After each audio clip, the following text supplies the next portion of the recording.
देखिए पूरे झारखंड में जोहार यात्रा, जोहार खतियानी यात्रा का कार्यक्रम तय हुआ है और इसकी आवश्यकता महसूस हुई क्योंकि पूरे झारखंड प्रदेश से लोग दूर जंगल सुदूरवर्ती क्षेत्रों से लगातार आकर माननीय मुख्यमंत्री को धन्यवाद कहते थे, उनसे मिलना चाहते थे। जो झारखंडी जनभावनाओं के अनुरूप ये सरकार फैसले ले रही है, उससे एक उत्साह का संचार हुआ है पूरे झारखंड वासियों में।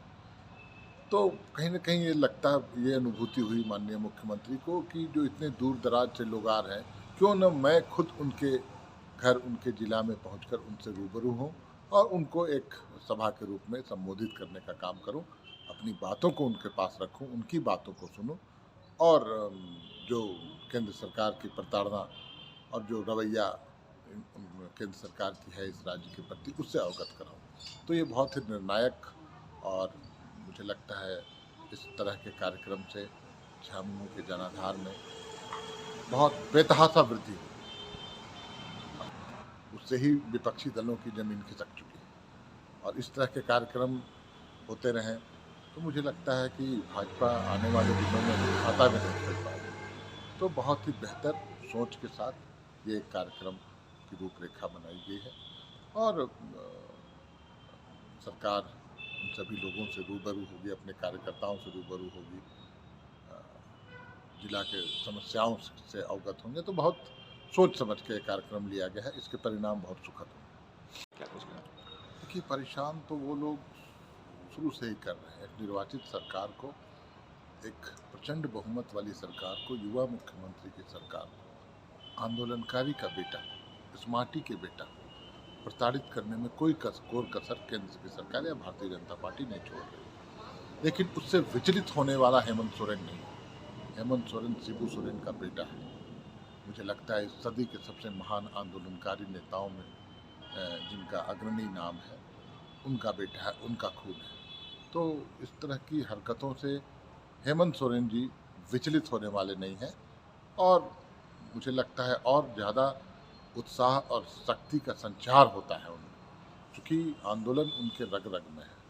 तो जो करना है भारतीय जनता पार्टी अपने केंद्र सरकार के इशारे पर करती रहे, लेकिन सत्य में वो जयते, सत्य की जीत होगी। और हेमंत सोरेन जी निर्विवाद नेता है, सबसे बड़े जनाधार के नेता है और मुझे लगता है इस देश के सबसे लोकप्रिय मुख्यमंत्री, युवा मुख्यमंत्री। देखिए हम लोग तो लगातार मांग कर रहे हैं, कई एक ऐसे वक्तव्य हम लोगों के हैं। माननीय सरजू राय जी ने कई एक डॉक्यूमेंट्स दिए हैं ईडी को, उन्होंने चिट्ठी भी लिखा है, हम लोगों ने भी गुहार लगाई है। लेकिन हमारे और आपके बोलने से क्या होता है?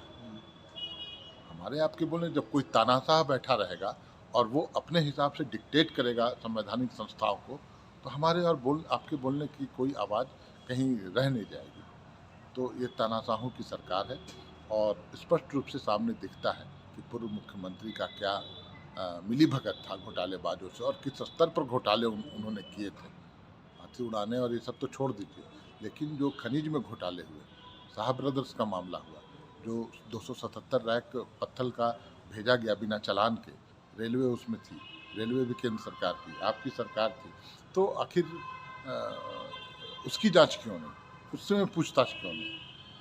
तो ये स्पष्ट रूप से दर्शाता है कि आप एक पक्षीय कार्रवाई कर रहे हैं, अपने राजनीतिक विरोधी, ऐसा विरोधी जो आपकी जमीन घिसका चुका है, उससे आप विचलित हैं, परेशान हैं, इसलिए उसको आप प्रताड़ित करते हैं। 24 में जनता जवाब देगी?